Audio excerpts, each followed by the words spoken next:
l'évangélisation, c'est quelque chose qui se fait vraiment tout le temps. À partir du moment où on décide quelque chose, et vendredi passé, on a prié pour plein de sujets, notamment un sujet qui me tient à cœur, c'est prier Dieu pour qu'il fasse quelque chose de nouveau dans ta vie. Voyez, ou prier Dieu pour qu'il te rende capable de gagner des âmes. Tout ça, ça doit faire l'objet de prière. Parce qu'il a dit, demandez et l'on vous donnera. Demandez et l'on vous donnera. Quand vous demandez quelque chose, Dieu va vous donner. Et quelque chose de nouveau, wow, on va commencer à avoir il a des dreams, bon, il n'a pas des dreams, mais en tout cas, il a des nattes, il faut s'ouvrir à beaucoup de choses, il faut être prêt à avoir des choses nouvelles. Parce que quand le Saint-Esprit œuvre, il œuvre dans des choses qu'on n'a pas déjà connues avant, en fait. Il fait toutes choses bonnes en son temps, mais il fait aussi des choses nouvelles.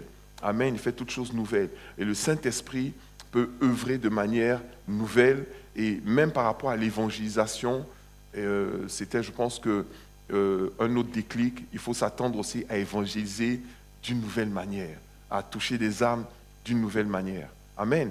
Et il faut pouvoir s'ouvrir à ça. Vous savez, on a eu un bon moment dans la prière sur le thème de la prière, sur le thème 5 raisons pour lesquelles tu dois prier comme jamais. Et nous avons vu la première raison, quand tu ne portes pas de fruits. La deuxième raison, quand tu manques de direction. La troisième raison, quand tu souffres. La quatrième raison, quand tu es éprouvé. La cinquième raison, quand tu manques de puissance. Amen. Et dimanche passé et le dimanche d'avant, nous avions parlé sur les raisons pour lesquelles un enfant de Dieu qui a la vie Zoé en lui peut ne pas porter de fruits. Amen. Je ne sais pas qui s'en rappelle. Il y a quelqu'un qui s'en rappelle?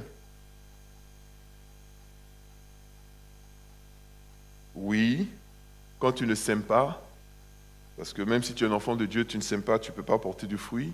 Ok.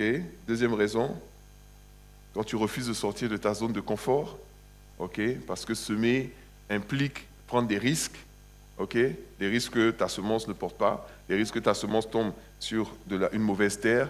En fait, il y a des gens qui ont du mal avec le non, avec les je ne veux pas. Voyez, quand Jésus voit Pierre, et Pierre, il lui demande, alors que Pierre est en train de finir sa journée, il lui demande, Pierre, prête-moi ta barque pour que je puisse annoncer l'évangile. Mais Pierre pouvait refuser. Hein. Pierre pouvait refuser. Mais il n'a pas refusé. Alors qu'il était en train de laver ses filets. Laver ses filets, ça veut dire qu'il a terminé. C'est comme le jeune homme, il avait fini sa journée, sa soirée, parce qu'il travaille la nuit. Il s'est dit, c'est ma dernière course, après, moi je vais dormir. Mais Dieu lui dit, là, tu vas encore en faire une. Donc, tu as ton programme, mais des fois, pour que tu puisses porter du fruit, Dieu va vouloir que tu déroges, que tu sortes de ton programme. Il faut pouvoir le faire. Et il l'a fait. Et en récompense, Jésus lui a dit, tu vois, Pierre, tu es un pêcheur de poissons. Je ferai de toi un pêcheur d'âmes. Donc la pêche et l'évangélisation sont vraiment très liés en termes de stratégie. Et dans la pêche, vous avez la pêche au filet que Pierre pratiquait. En réalité, quand un pêcheur lance son filet, il ne sait jamais ce qu'il va attraper à la base. Il lance le filet. Et une bonne moitié des poissons qu'il ramène ne lui servent à rien. Des fois, il les rejette même à la mer avant même d'arriver à la côte. Et des fois, il y a des tris encore sur la côte et il rejette encore une autre partie. Il y a des parties qui vont servir à attraper d'autres poissons. Mais à l'intérieur se trouvent les poissons qu'il cherche. Mais c'est après le tri. Vous voyez? Maintenant, il y a la pêche aussi à la ligne. Ou quand tu vas pêcher à la ligne, tu sais exactement quel poisson tu vas chercher. Parce que tu adaptes la ligne, la canne, l'endroit où tu vas et l'appât au poisson que tu vas chercher. Donc l'évangélisation n'est pas monostratégique. Il y a plusieurs stratégies différentes. Et notamment celle de lancer le filet. Mais pour lancer le filet, il va falloir vraiment sortir de ta zone de confort. Il va vraiment falloir sortir de ta zone de confort. Amen. Donc, si tu refuses de sortir de ta zone de confort, c'est que tu refuses vraiment de porter du fruit en abondance. Ensuite, quand il n'est pas enraciné dans la parole. Quatrièmement, quand il est étouffé par les distractions du monde. Cinquièmement, quand il rejette la correction et la discipline. Car celui qui cache ses transgressions ne prospère pas. Mais celui qui les avoue et les délaisse obtient miséricorde. Amen. Il faut pouvoir apprendre. Apprendre. Ton coefficient d'enseignabilité doit toujours rester fort, c'est-à-dire ta capacité à apprendre et ta capacité à accepter le changement. Ça veut dire qu'on doit apprendre à changer. On doit apprendre à changer. Le monde change, le monde évolue. C'est vrai qu'on dit de Dieu, et c'est la Bible qui le dit, il est le même hier, aujourd'hui et éternellement. Mais Dieu ne nous parle pas à chacun de nous. Il parle à chacun de nous en fonction de notre capacité à nous de l'entendre, de le comprendre. Et il a une interaction avec nous qui est individuelle. Bien qu'il y ait la Bible qui soit le canevas général, il s'adapte à chacun d'entre nous dans sa communication. Il dit, vous voyez, certains d'entre vous, c'est par des songes que je leur parle. D'autres, je leur parle à travers la parole. D'autres, je me présente à eux. Dieu ne va pas se présenter à quelqu'un qui, lorsqu'il va le voir, va paniquer. Va être juste impressionné par l'image qu'il va avoir, ou qu'il va figer cette image-là, parce que même quand Dieu se présente à toi, il ne se présente pas de la même manière à tout le monde. Donc Dieu lui-même change en fonction des personnes à qui il a affaire. À un moment, il s'est présenté à Moïse dans un buisson ardent. Il y en a d'autres qui ont vu un ange. Il y en a qui ont vu il n'avait pas la forme d'un ange, il avait juste la forme d'une personne. Amen. Donc, il s'adapte. Donc, nous devons aussi être capables de nous adapter. Nous devons être capables d'apprendre. Nous devons être capables de changer.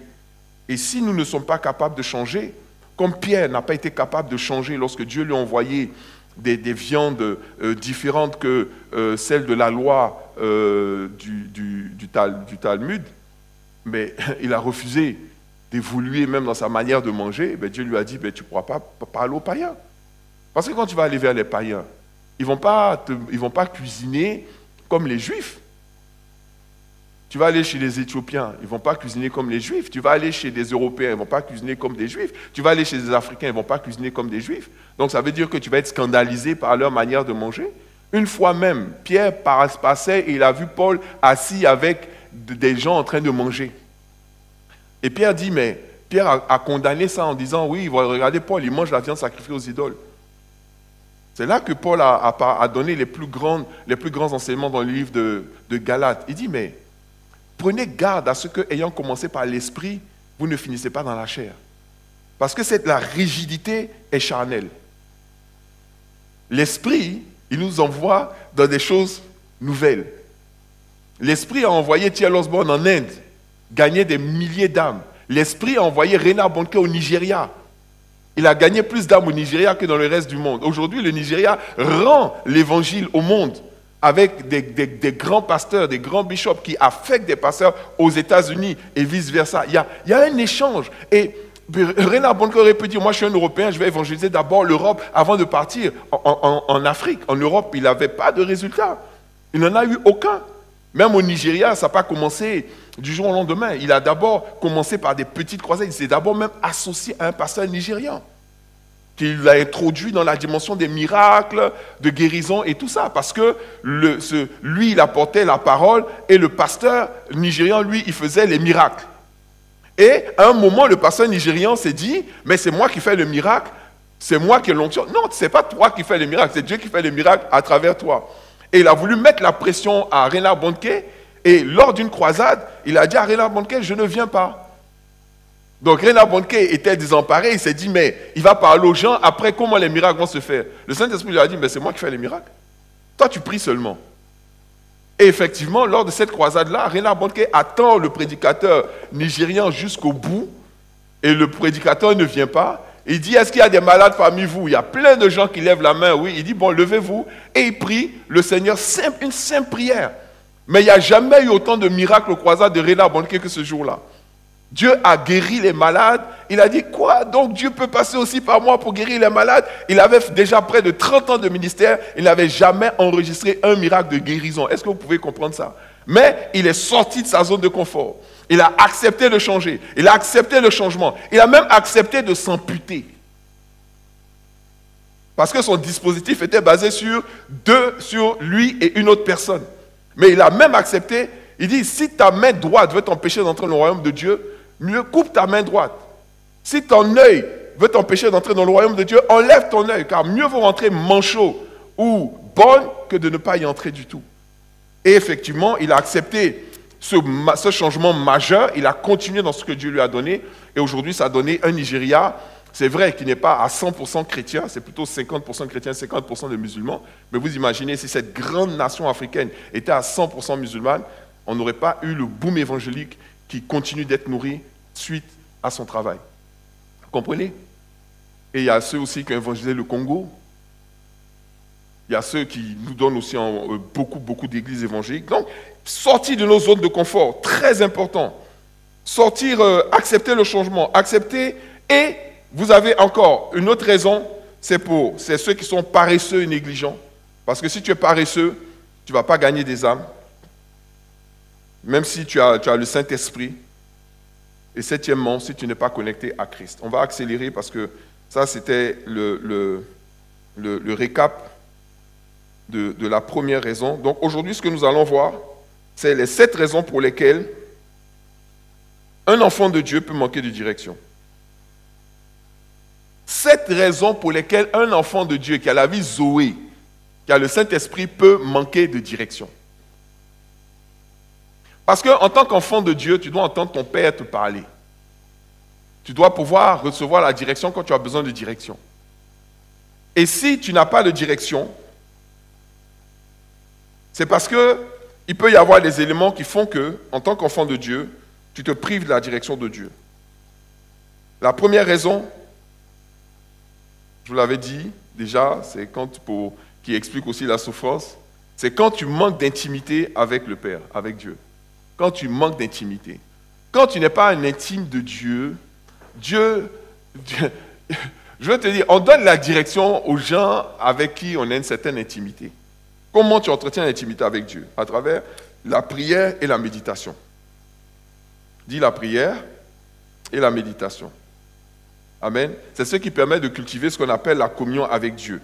Donc, ça aiguise en même temps ton esprit. Parce que quand tu pries et médites, tu te mets au diapason de Dieu, en fait. C'est comme si, en fait, tu as un récepteur. Bon, maintenant, nous, on va déjà sur les applis, tu cliques, tu as la musique. Mais avant, on utilisait ce qu'on appelle des radios, des transistors. Le transistor, il y a toujours des radios, parce qu'ils n'ont pas arrêté le signal FM, AM et tout ça. Avant, pour écouter la musique sans payer, il fallait écouter la radio. Et quand c'est comme ça, tu règles jusqu'à ce que tu tombes sur une fréquence. Et même quand tu tombes sur la fréquence, tu peux encore affiner pour que ce soit clair. Sinon, il y a plein de parasites et ce genre de choses. Donc, ça mettait toujours du temps pour pouvoir écouter quelque chose, en fait, ce que tu voulais. Et plus on va dans les ondes longues, parce qu'il y a les ondes courtes et puis les ondes longues, FM, c'est les ondes courtes, AM, c'est les ondes longues, tu peux mettre plus de temps. Des fois, avant de pouvoir écouter, ou bien même de regarder la télévision, parce qu'avant les télés, là, ça se réglait aussi. Pour ceux pour les anciens, je sais que des fois même, l'antenne, on envoyait quelqu'un pour aller orienter l'antenne. Même pas à droite, même pas. Ouais, c'est bon, reste comme ça. Oh, l'antenne, voilà, c'est bon. Ne bouge pas. Oh, le gars, il est dans une position, il est comme ça. Tu dis, ne bouge pas. Il dit, ben, je ne peux pas. Il arrange. Donc, c'était les antennes.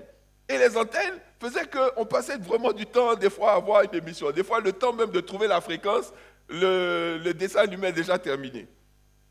Mais, c'est ça. C'est-à-dire que quand tu passes du temps avec Dieu dans la prière et dans la méditation, en fait, il y a comme un alignement, une sorte de synchronisation qui se fait entre la fréquence divine et toi. Il dit bien, mes pensées ne sont pas vos pensées, mes voix ne sont pas vos voix. Donc, il faut qu'il y ait un alignement. Donc, si toi, tu ne prends pas le temps d'être intime avec Dieu, tu ne peux pas être sur sa fréquence. Tu vois? C'est pour ça que Job dit, je me rappelle les temps de ma jeunesse, lorsque tu te penchais en ami sur ma tente et tu me révélais tes secrets. Le problème, c'est que Job a oublié qu'est-ce qui faisait que Dieu se penchait en ami sur sa tente et lui révélait ses secrets. C'est parce que lui-même, sous sa tente, il était en train de méditer sur Dieu, il était en train de parler à Dieu, il était en train de communier avec Dieu. Il n'y a pas de communication avec Dieu sans intimité. Les choses les plus importantes que tu vas partager avec ton épouse ou avec ton époux, ça sera dans le cadre de votre intimité. Vous voyez? Voilà. Donc l'intimité est importante. C'est pour ça que même Christ, il compare l'Église à son épouse. Il y a des choses, c'est dans l'intimité que ça se passe. Donc tu veux la direction, tu veux que Dieu se penche en ami sur toi, tu veux que Dieu te parle cœur à cœur, ben, il faut que tu lui ouvres ton cœur. Or, tu ne peux pas lui ouvrir ton cœur en dehors de la prière et de la méditation. Encore une fois. Vous comprenez? Donc, quand on ne cultive pas cette communion, on ne peut pas entendre sa voix. Il dit dans Jean chapitre 10, verset 27, il dit quoi? Mes brebis font quoi? Entendent ma voix. J'aurais pu dire aussi, quand tu n'entends pas la voix de Dieu. Parce que oui, tu peux être un enfant de Dieu et ne pas entendre sa voix. Ou tu peux aller à l'église, parce que dire que tu es un enfant de Dieu, tu n'entends pas sa voix, c'est un peu compliqué. Mais en même temps, regardez ce que Jésus dit. Il dit, mes brebis. Parce que dans la Bible parle des brebis et la Bible parle aussi des loups. Donc ceux qui développent une attitude de brebis, parce que tu peux développer dans l'église une attitude de brebis comme tu peux développer une attitude de loup.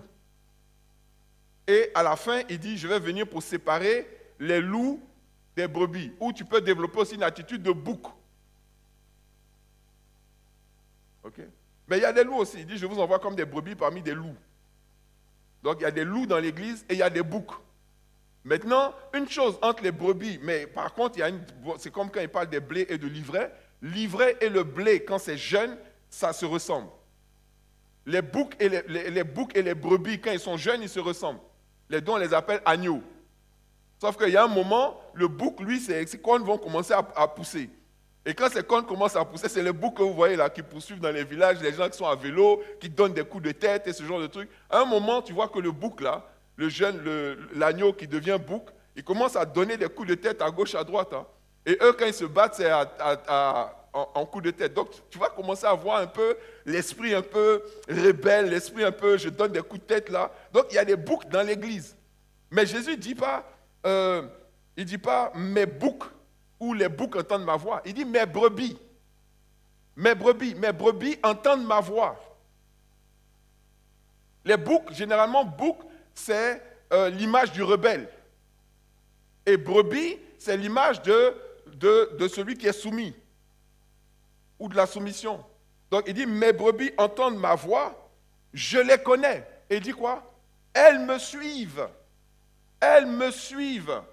Elles entendent ma voix, elles reconnaissent ma voix et elles me suivent. Je ne sais pas si vous avez déjà vu un pasteur, parce que berger, le nom de berger, c'est pasteur. Pasteur et berger, c'est le même nom. Quand il siffle, il fait fiou fiou. Toutes les brebis, des fois, elles sont même 1000 comme ça, elles se rassemblent comme ça. Et puis il marche devant et tu vois, tu as des milliers de brebis qui sont en train de le suivre. Des fois, il y a aussi ce qu'on appelle les chiens de berger ou les chiens de pasteur.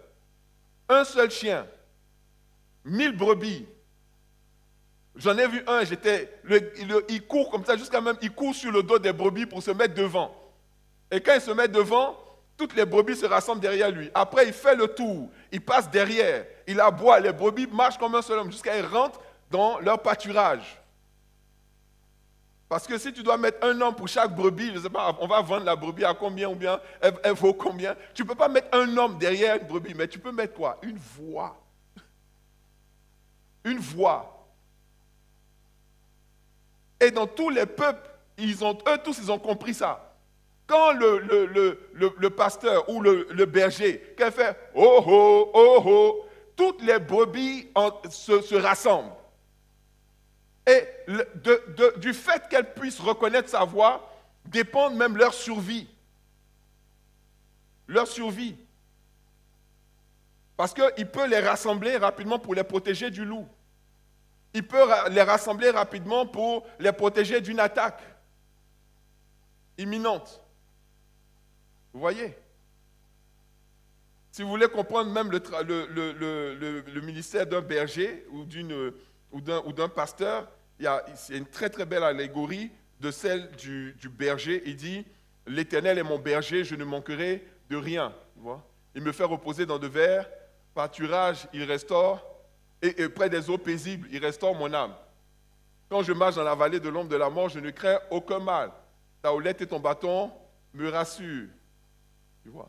Donc, c'est vraiment entendre la voix. Il faut voir ça dans le sens où tu es tellement en fait habitué à entendre Dieu que quand Dieu te parle, moi c'est la voix. Franchement, si je n'avais pas reconnu la voix de Dieu, moi je prenais mon Uber X.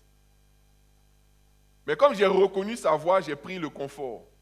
Certains m'ont dit, oh, il faut dire la vérité, tu voulais être au beurre, tu voulais pas de confort. Ouais, moi je sais que quand tu es en mode économie d'argent, amen, tu ne vas pas aller prendre confort qui est plus cher, alors que des fois même tu vas tomber sur une confort. Mais si c'est lui qui est à côté, on va t'envoyer une confort. On ne va pas dire non, comme tu as marché, ce genre de truc. Tu vois. Mais il fallait que je fasse ça pour être en contact avec son enfant.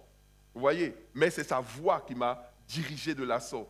Vous voyez? Entendre la voix de Dieu est impératif. Il y a trop de chrétiens qui disent oui, mais vous dites Dieu m'a dit, comment tu fais, comment tu sais, comment tu entends, Non, c'est une question de fréquence, de diapason. Et ça se règle pendant la prière et la méditation. Il n'y a pas une boisson spéciale, il n'y a pas une formule magique, il n'y a pas une incantation. Non, c'est dans la pratique de l'intimité. Maintenant,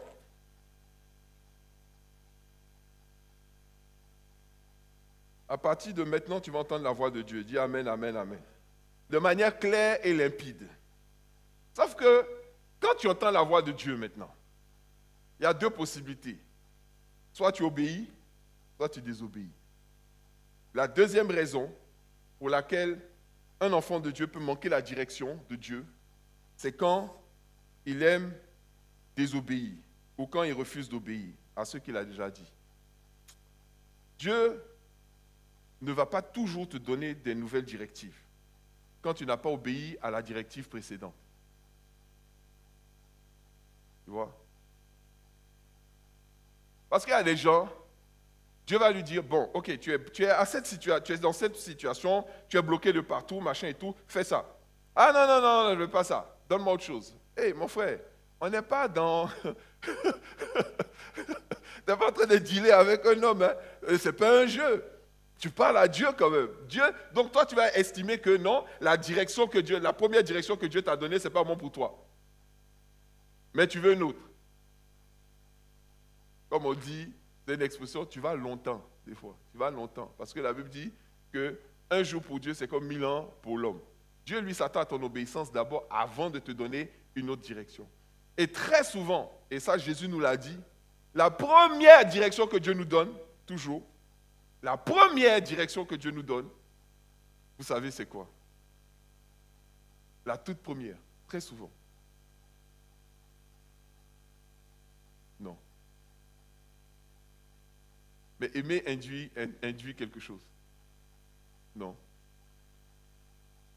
Humilité, non. Même pas la foi. On en a parlé une fois en voiture, Rodrigue. Pardonner. C'est ça qui déclenche. Pardonner. C'est la première, dans la majeure partie du temps, c'est le fait de pardonner. Le fait de refuser de pardonner verrouille. Le fait de pardonner débloque. Tu vois. Il dit, pardonnez aux autres comme vous-même vous serez pardonnés.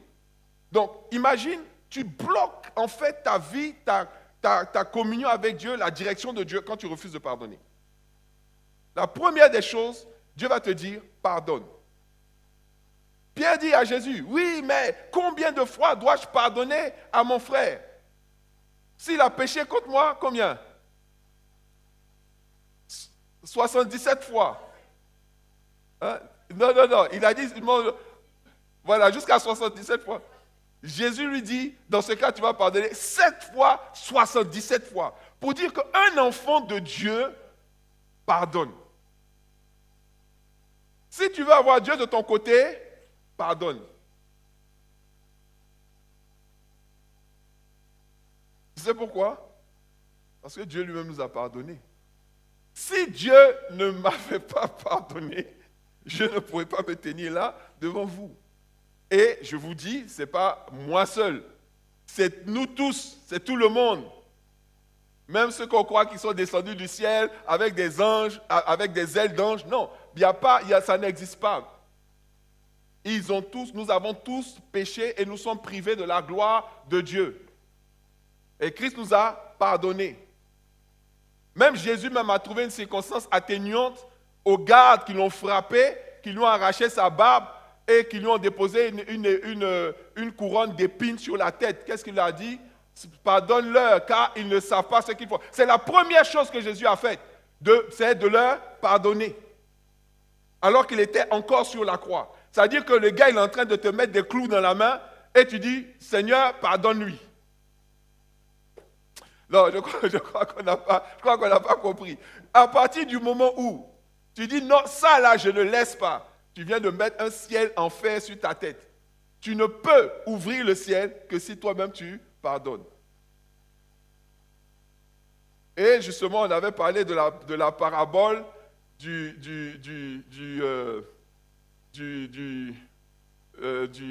collecteur. En fait, c'était un collecteur de taxes ou qui récupérait les créances de son maître. Qui récupérait les créances de son maître. Et lui-même, il devait à son maître. Oh, oui, en fait, je sais pas, en fait, on peut retrouver la parabole. Pardon? Oui, mais il dit, oui, mais il faut retrouver la référence. Je ne l'ai pas préparé, donc... oui, il dit, oui. Il allait vendre les enfants. Il allait vendre les enfants de celui qui lui devait. Je vous laisse chercher. Hein.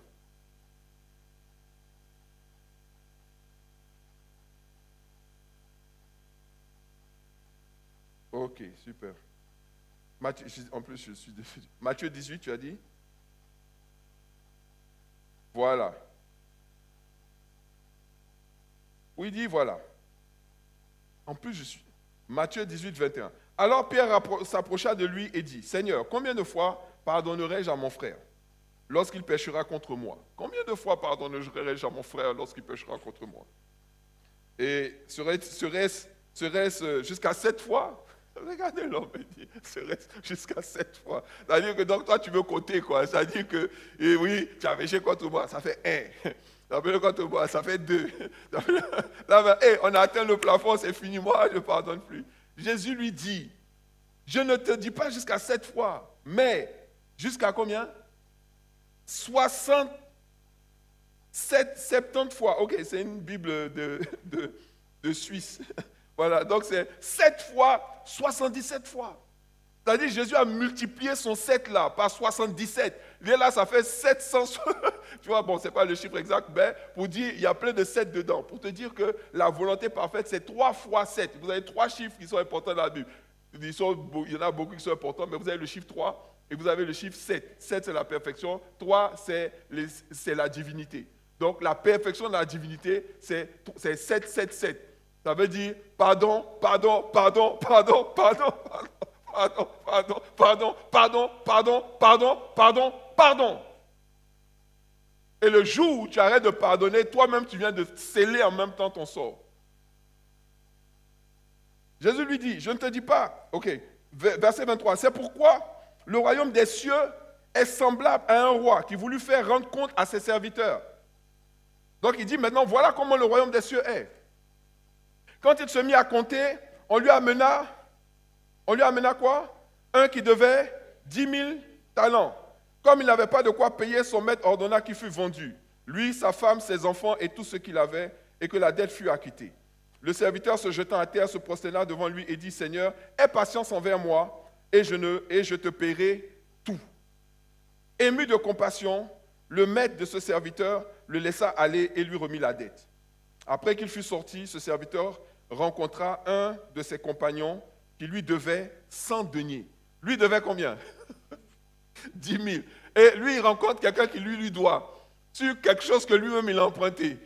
Et la personne lui doit combien? 100 deniers. 100 deniers. Ok, d'accord. Il le saisit. Il fait quoi? Et l'étranglait en disant, paie ce que tu me dois. Son compagnon se jeta à terre, le suppliait, il fait la même chose que lui, disant, aie patience envers moi et je te paierai. Mais l'autre ne voulut pas. Et il alla le jeter en prison jusqu'à ce qu'il lui payait ce qu'il devait. Ses compagnons, ayant vu ce qui était arrivé, furent profondément attristés et ils allèrent raconter à leur maître ce qui s'était passé. Alors le maître fit appeler ses serviteurs et lui dit, « Méchant serviteur, je t'avais remis en entier ta dette. Lui, on lui a remis 10 000.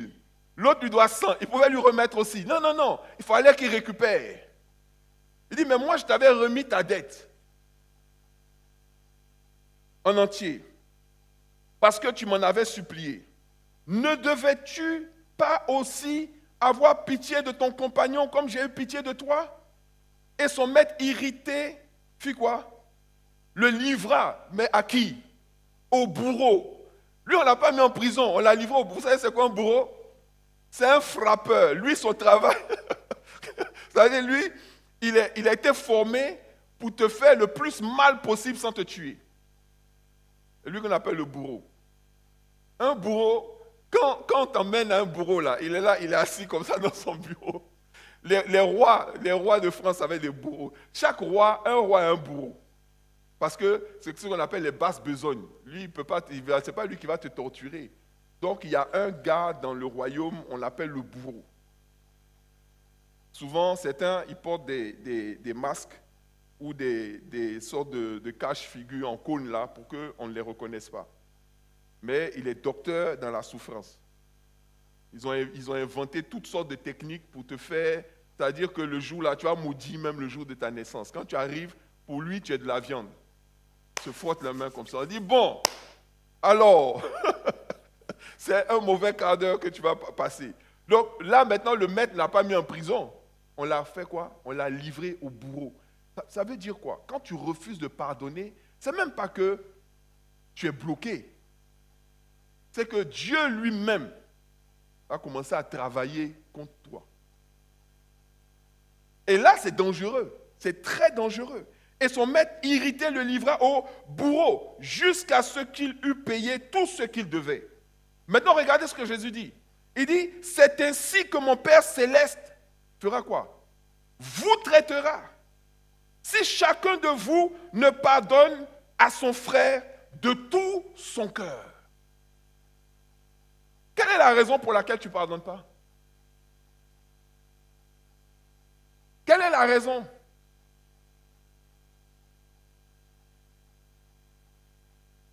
Seigneur, parle-moi. Seigneur, parle-moi. Seigneur, donne-moi la direction. Pardonne. Obéis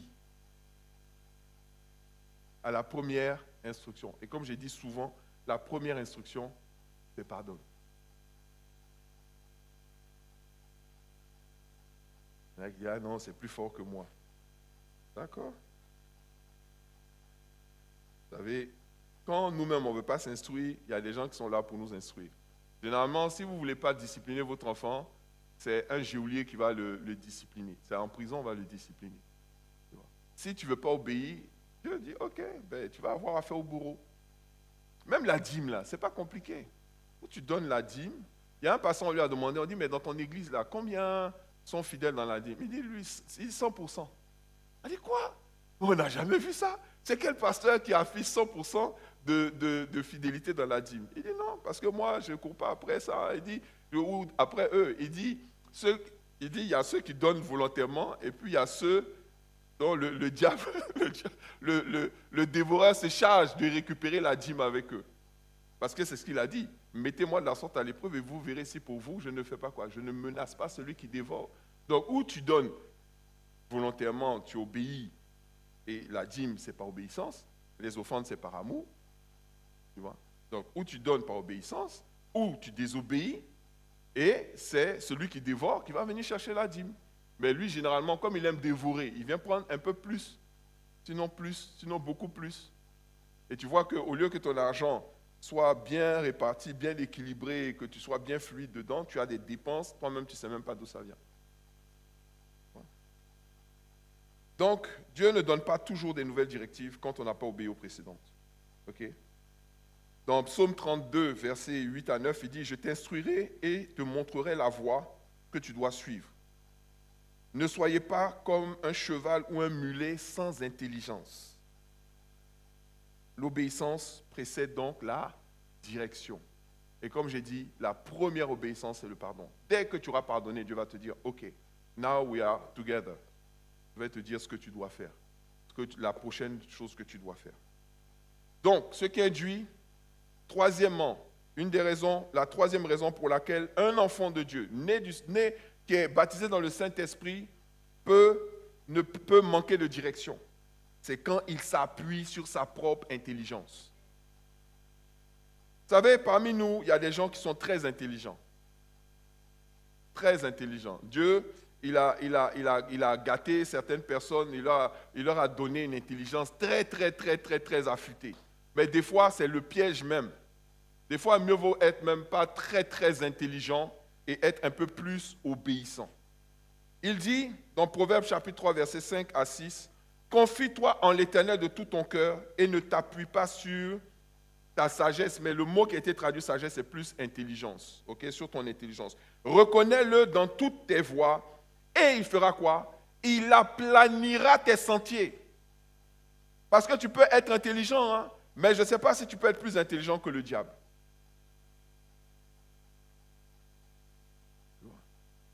Parce que c'est le diable notre ennemi. C'est le diable notre ennemi. Le problème, c'est que même s'il n'était pas intelligent au début, peut-être, hein, mais quoi que Dieu dit qu'il a fait, il a élevé au-dessus de toutes ces créatures. Il était le plus élevé, le plus puissant, le plus beau, le plus brillant, le plus intelligent de toutes ces créatures. C'est le diable.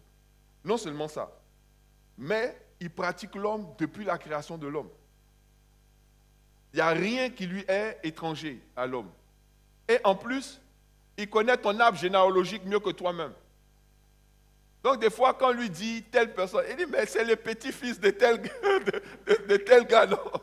Quand on lui parle de Jacob, il dit, mais Jacob, c'est le fils d'Isaac, lui-même, c'est le fils d'Abraham. Il dit, mais Abraham, on connaît son point faible. Donc certainement, dans une transmission des gènes, regardez, il va éprouver avec les mêmes épreuves Abraham, Isaac et Jacob. Pourquoi? Parce qu'il connaît, il sait. Si toi, tu ne sais pas quelles sont les alliances que ton arrière-grand-père a contractées, le diable, il a le dossier. Le diable sait ce que ton arrière-grand-père, alors que dans ta famille, peut-être, il n'y avait pas encore de transmission écrite ou orale, donc vous n'avez pas les traces de ce qui a été contracté, mais quand ils ont versé le sang du poulet, là, ou bien ils ont versé le bangui, ou ils ont versé le koutoukou en disant, oui, la famille, nana, ils ont fait l'alliance. Lui, il a les traces, il a le dossier. Il dit, bon, sortez le dossier. On dit, c'est comment? Quelles sont les failles? Donc, non seulement il a l'intelligence, et vous savez que on appelle la connaissance aussi l'intelligence. Quand on parle de CIA, c'est Central Intelligence Agency. Ça veut dire que plus tu as d'informations sur quelqu'un, l'information que tu as, on appelle ça l'intelligence. L'information que tu as, on appelle ça l'intelligence. Tu vois? Les photos, les trucs, les tendances, les machins. On peut prévoir l'acte que tu vas poser en fonction des informations que tu as. C'est pour ça qu'il y a ce qu'on appelle en informatique le big data. Le big data va réunir tous tes choix et toutes tes décisions sur Internet. Donc, en fonction de ça, il y a des gens qui achètent ça et ils disent, en fonction des informations qu'on a, cette personne-là est susceptible d'acheter des vêtements sur Internet. Et quand tu vas sur Internet, on t'envoie des publicités de vêtements. Ça, on appelle ça de l'intelligence. Donc, le diable collecte des informations. Il a ces informations, il n'a même pas besoin de les collecter, il les a déjà. Donc, il est forcément plus intelligent que toi. Et le seul qui est plus intelligent que le diable, c'est Dieu. C'est pour ça que David, quand il allait contre Goliath, il dit, toi, tu viens contre moi. Et en fait, c'était une manière de dire à Goliath, tu viens contre moi, inspiré par le diable. Moi, je viens au nom de l'Éternel. Donc, c'est maintenant l'intelligence du diable contre l'intelligence de Dieu. Je ne me vois pas, moi, David, mais derrière moi, David, c'est l'Éternel des armées. Tu seras vaincu. Alléluia. Plus personne ne va te surmonter en intelligence au nom de Jésus. Tu t'appuies sur la direction de l'Éternel et tu vas avoir la direction de Dieu au nom de Jésus. Amen. Donc, il ne faut pas s'appuyer sur sa propre intelligence. Quatrièmement, une des raisons pour lesquelles les enfants de Dieu encore, nés de nouveau, baptisés dans le Saint-Esprit, qui ont la vie Zoé en eux, peuvent ne pas recevoir la direction de Dieu, c'est s'ils sont influencés par des voix étrangères ou s'ils se laissent distraire. OK? Donc, premièrement, on a dit quoi? Manque d'intimité. Deuxièmement, désobéissance ou refus d'obéir, manque d'obéissance. Et dans le manque d'obéissance, j'ai dit, manque de pardon. Troisièmement, le fait de s'appuyer sur sa propre intelligence. Quatrièmement, se laisser influencer par des voix étrangères ou des distractions. Vous voyez? Quand il y a trop de voix autour de toi, et il y a des gens qui érigent des voix comme étant capables de rivaliser avec la voix de Dieu. C'est quand même grave. C'est-à-dire que toi, tu vas placer la voix de ta sœur ou bien la voix d'un professeur ou la voix. Tu vas me demander, mais comment est-ce que je fais ça? Mais quand tu dis, Dieu m'a dit, mais toi, qu'est-ce que tu en penses? Même moi-même, ton pasteur, là, quand tu viens, si tu veux que je te parle, il ne faut pas me dire Dieu m'a dit. Si tu me dis Dieu m'a dit que, et pasteur, qu'est-ce que vous en pensez? Si Dieu t'a dit, fais ce que Dieu t'a dit. Moi, je suis qui pour te dire Dieu a dit mais? Non, fais. Il n'y a pas de mais. En tout cas, fais. Dieu t'a dit. C'est toi. Mais il y a des gens aussi qui sont trop pressés pour dire Dieu m'a dit. Et c'est ça le problème. Il y a des gens, ce n'est pas Dieu qui leur a dit, c'est leurs émotions qui leur ont dit. C'est leur convoitise qui leur a dit. C'est leur envie qui leur a dit. Des fois, c'est leurs ambitions charnelles qui leur ont dit. Des fois, c'est leur envie de se venger qui leur ont dit. Mais si tu te laisses conduire par toutes ces voix-là, comment tu peux entendre la voix de Dieu? Tu peux, même la voix de ton père, tu ne peux pas la mettre au même niveau que Dieu. Dès le moment où Dieu t'a parlé, tu fais ce que Dieu t'a dit. Tu vas dire non, mon père m'a dit. Donc si ton père te dit de faire quelque chose qui va à l'encontre de ce que Dieu t'a dit, tu vas dire non. La Bible dit soyez obéissants à vos parents. Non, la Bible dit soyez soumis à vos parents. Tu n'es pas obligé d'obéir à tout ce que tes parents te disent. Okay. Parmi nous, on a des parents qui ne sont pas nés de nouveau. Il peut te dire, moi je ne veux pas que tu ailles à l'église. Tu vas lui obéir? Je ne veux pas que tu ailles à l'église. Tu vas lui obéir? Tu vas aller à l'église. Mais il y a une manière dont tu vas lui parler. Et dans cette manière-là, c'est là qu'il y a la soumission. Tu vas lui parler toujours avec respect. Papa, tu sais, vraiment, je t'aime beaucoup. Mais la question d'aller à l'église répond vraiment à ma foi et à ma relation avec Dieu. Vraiment, je te demande de me comprendre. Même si tu ne veux pas l'accepter, mais il faut que j'aille prier mon Dieu. Tu vois? Et c'est comme ça. Tu n'es pas obligé c'est-à-dire la voix suprême dans ta vie, c'est la voix de Dieu. Amen. Cinquièmement, qu'est-ce qui peut encore nous empêcher d'entendre la voix de Dieu? Ça vient, ça fait partie. Ça vient. Mais avant ça, parce que même si tu ne pêches pas, si tu n'as pas la foi, tu ne peux pas obéir à Dieu, tu ne peux pas entendre la voix de Dieu. C'est ce que la Bible dit. Or, sans la foi, il est impossible. Sans la foi, il est impossible. Ça veut dire que même si tu vis dans la sanctification totale, mais si tu n'as pas la foi, c'est impossible pour toi d'être agréable à Dieu. Amen. Or, encore une fois, Dieu, comme je vous ai dit, C'est l'intimité avec Dieu qui te rend agréable à Dieu. Et quand tu es agréable à Dieu, c'est là qu'il te donne la direction. Généralement, quand Dieu te donne une direction, ça va nécessiter de toi un pas de foi. Si tu n'as pas la foi, tu ne vas jamais poser de pas de foi ni d'acte de foi. Donc, tu peux, vous voyez, il y a des gens qui sont très pieux, hein, très pieux. Mais je vais vous dire, en termes de sainteté, je ne sais pas s'il y a des gens, même des chrétiens, qui dépassent les moines bouddhistes. Les moines bouddhistes, là, certains d'entre eux, ils balaient le sol avant de mettre leurs pieds parce qu'ils ne veulent même pas tuer une fourmi. En termes de jeûne et prière, toi tu dis tu as fait 40 jours de jeûne, il y en a qui ne mangent pas pendant 60 jours, 70 jours. Il y en a même qui font, je veux dire franchement, vous voyez les moines bouddhistes, que ce soit en Inde ou au Tibet ou en Chine, là, le gars même, quand il parle même, il ne veut même pas perturber l'atmosphère. Bah, ta voix là doit couler avec le vent. Vous devez comprendre qu'il ne prêche pas comme moi là. Ouais, non, ça perturbe l'équilibre cosmique. Hein? Eux ne perturbent pas l'équilibre cosmique. Ils sont dans la pureté. Donc, pour aller évangéliser ces gens, il y a des chrétiens qui sont allés. Il faut sortir du péché. Péché, c'est quoi le péché? C'est-à-dire que le gars, depuis sa naissance jusqu'à sa mort, s'il est moine, il ne va même pas regarder même une femme. Il ne va même pas regarder. Tu vas dire non, fuyez l'adultère. C'est quoi l'adultère? Tu parles de quoi? Mais il n'est pas sauvé. Il ne connaît pas Dieu. Il a fallu le sadou pour aller évangéliser ces gens-là. C'est-à-dire que pour aller les évangéliser, eux, pour ça ils sont là. Vous voyez, il n'y a pas beaucoup d'évangélistes qui arrivent à aller les évangéliser. On dit non, les bouddhistes, ils ont leur foi, ils ont leur religion. Va les évangéliser. Tu vas leur parler. Donc, tu ne peux que leur parler de... Et même T.L. Osborne, quand il allait, l'évangile, prêche l'évangile dans les rues de Jakarta, prêche l'évangile sur les hindous. Eux, ils disent, mais on a nos moines là, eux, ils vivent dans la sainteté. Tu parles de quoi? Les gars jeûnent tout le temps, ils prient tout le temps. On va les voir, ils font des vœux, machin, tout ça. Et tu vas nous trucs. T.L. Osborne dit, non, il faut quelque chose de spécial pour les toucher. Et il va à une conférence du prophète... son nom là, sur le bout de la langue là. Pardon? Non, Bénin est arrivé après.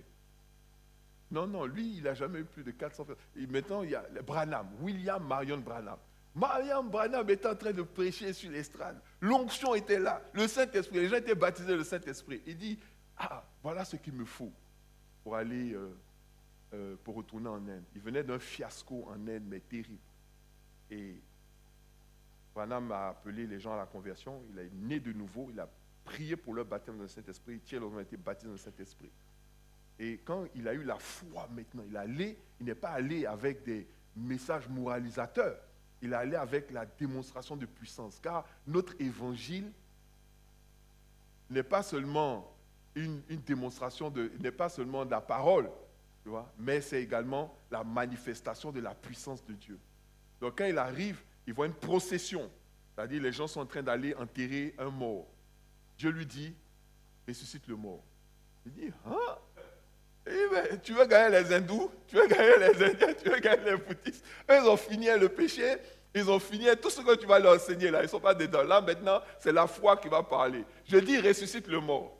Donc T.L. Osborne vient comme ça et puis il s'interpose maintenant. Il dit, c'est qui? On dit, non, il est mort, ça fait 3 jours, tout ça là. T.L. Osborne dit, non, laissez-moi les explications. Parce que plus les gens parlaient, plus sa foi a commencé à baisser. Il dit, on levait le drap. Les gens disent, tu veux faire quoi? Il dit, non, on levait le drap. On enlève le drap, il dit, lève-toi et marche. Vous voyez le mort là même qui se lève quand il a fait ça là. En même temps, il a gagné en même temps 1000 âmes le premier jour. Après, depuis ce jour-là, il a bouleversé l'Inde. Aujourd'hui, vous pouvez encore aller en Inde, vous allez voir des pasteurs. C'est un des pays aussi où il y a beaucoup de chrétiens, à tel point que les chrétiens sont persécutés. Ils vont brûler des églises, ils vont tuer des chrétiens. Jusqu'à présent. Un réveil qui ne s'est pas encore arrêté. Pourquoi? Parce qu'il est allé avec la foi. Or, sans la foi, il est impossible. Impossible. Donc, quand tu viens, tu t'approches de Dieu, approche-toi avec la foi. Parce qu'il peut te demander de poser un acte qui nécessite la foi. Si tu n'es pas prêt à poser un acte de foi, c'est que tu n'es pas prêt à obéir à Dieu. Et donc, il ne va pas te parler. Sixièmement, je vous ai dit, on va à 7. On a presque fini. Un cœur endurci ou un esprit rebelle. Il dit dans Hébreux chapitre 3, verset 15, « Aujourd'hui, si vous entendez ma voix, si vous entendez sa voix, n'endurcissez pas vos cœurs. » Parce qu'il y a des gens qui ont, encore une fois, le manque, comme j'ai dit, le manque de pardon, ou il peut y avoir d'autres raisons, mais en tout cas, tu as fermé ton cœur. Moi, une personne m'a expliqué que quand son père est décédé, il a fermé son cœur à Dieu. Il dit non, mon père il est mort trop jeune, et ce n'est pas normal, c'est injuste. Pourquoi il meurt avant l'âge de tel truc? Je dis, mais mon gars, en fait, c'est toi qui fermes ton cœur à Dieu. C'est toi qui as fermé ton cœur à Dieu. Est-ce que tu sais pourquoi Dieu a voulu le reprendre avant l'âge de 60 ans? Est-ce que tu sais pourquoi, machin? Non, ok. Donc pourquoi tu fermes ton cœur à Dieu? Il y a des gens qui ont fermé leur cœur à Dieu. Et c'est pour ça qu'il ne faut pas mettre, en tout cas, de toison devant Dieu, quoi. C'est-à-dire, si tu ne fais pas ça, moi, en tout cas, je ne vais plus croire, ou ce genre de choses. Mais c'est la pire des choses à faire. Tu ne peux pas fermer ton cœur. Or, le problème, c'est qu'il y a des gens qui ont le cœur endurci. Un cœur fermé. Ok? Je ne vais pas prendre plus de temps sur ce sujet-là. Et aussi, septièmement, l'attachement au péché et au monde. Quand tu es attaché au monde, là, ou tu es attaché au péché, Dieu va te laisser dedans, à un moment. C'est-à-dire, un homme ne peut pas aimer deux maîtres à la fois. Il aimera l'un, il haïra l'autre. L'amour du monde est inimitié contre Dieu. Tu ne peux pas aimer le monde et aimer Dieu en même temps.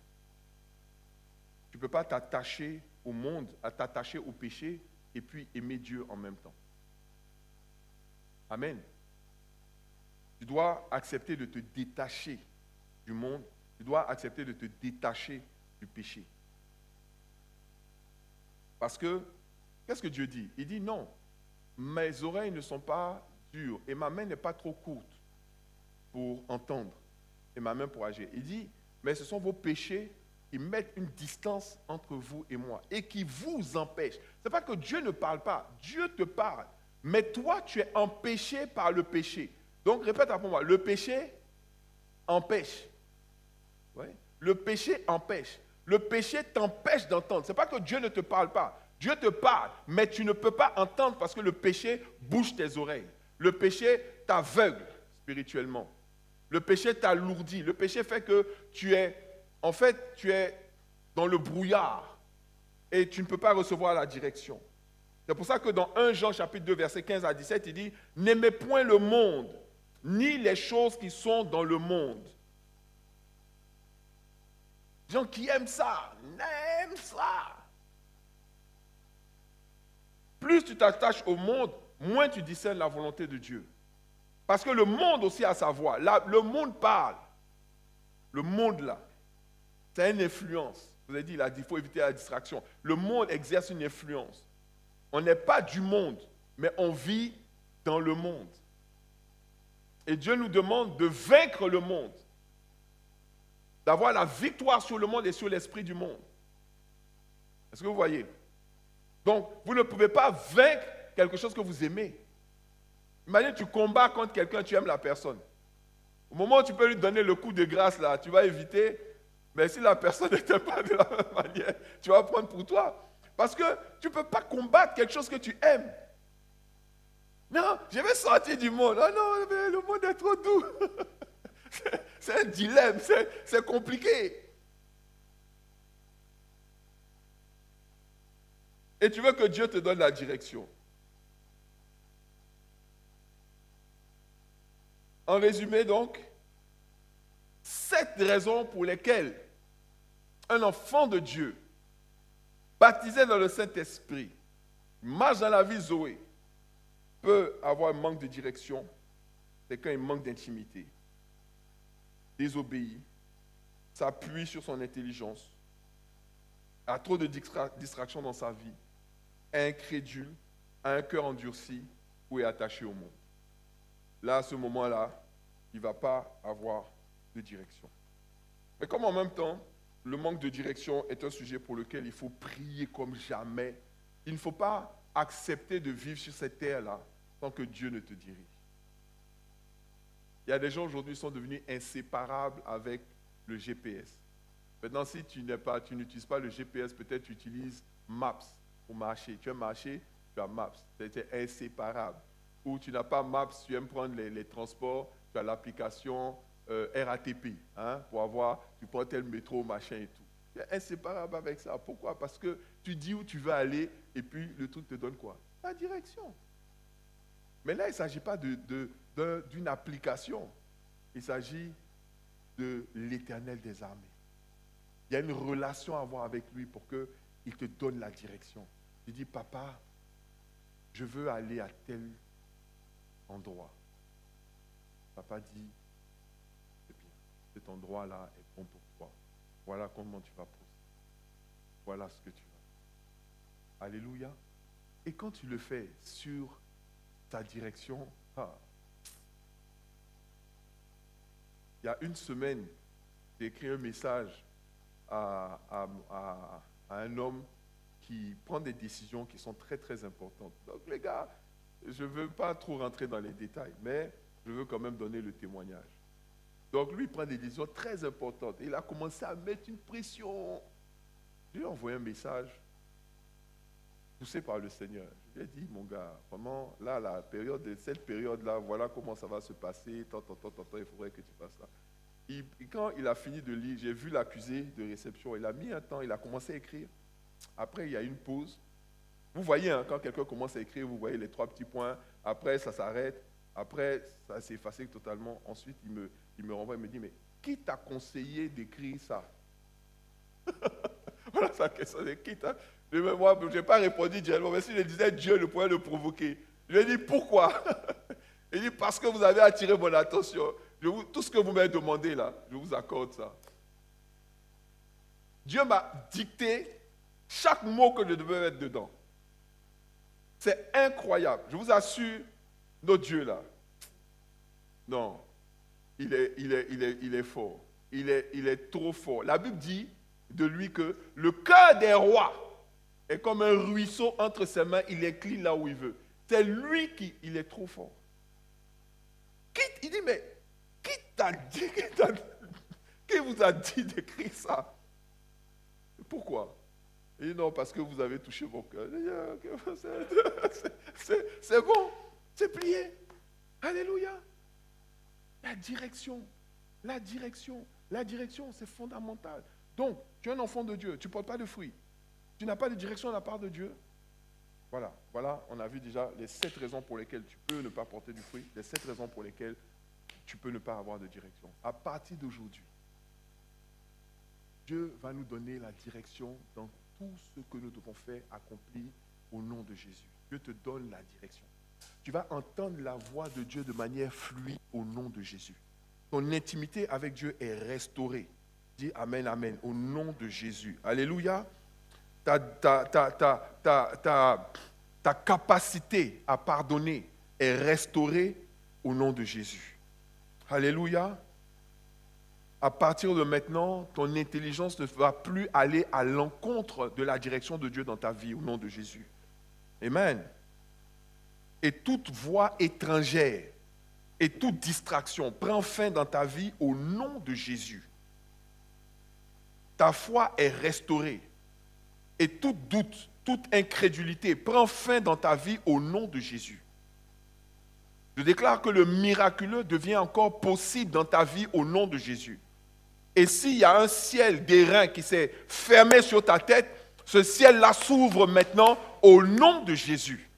Et le Dieu qui autrefois se penchait en ami sur ta tente, se penche encore en ami sur ta tente. Alléluia. Et il te donne ses secrets, il te donne sa direction. Vous pouvez venir. Alléluia. Et tout cœur endurci, tout cœur blessé, tout cœur traumatisé, tout cœur qui a été affecté est guéri au nom de Jésus. Car Jésus a dit, je suis venu pour guérir ceux qui ont le cœur brisé. Dieu ne permettra pas que ton cœur soit brisé. Dieu ne permettra pas que ton cœur soit détruit. Dieu ne permettra pas que ta capacité d'aimer soit affectée. Alléluia. Car il dit, dans les derniers temps, l'iniquité sera tellement accrue que l'amour du plus grand nombre se refroidira. Mais ceux qui vont persévérer jusqu'à la fin, c'est eux qui seront sauvés. Tu vas persévérer jusqu'à la fin dans la foi et tu vas persévérer jusqu'à la fin dans l'amour. Au nom de Jésus. Et toute attraction que le monde et l'esprit du monde exercent sur toi, toute séduction qu'il exerce sur toi est dissipée au nom de Jésus. Et le peuple de Dieu dit Amen, Amen, Amen, Amen. Alléluia, on va se lever, on va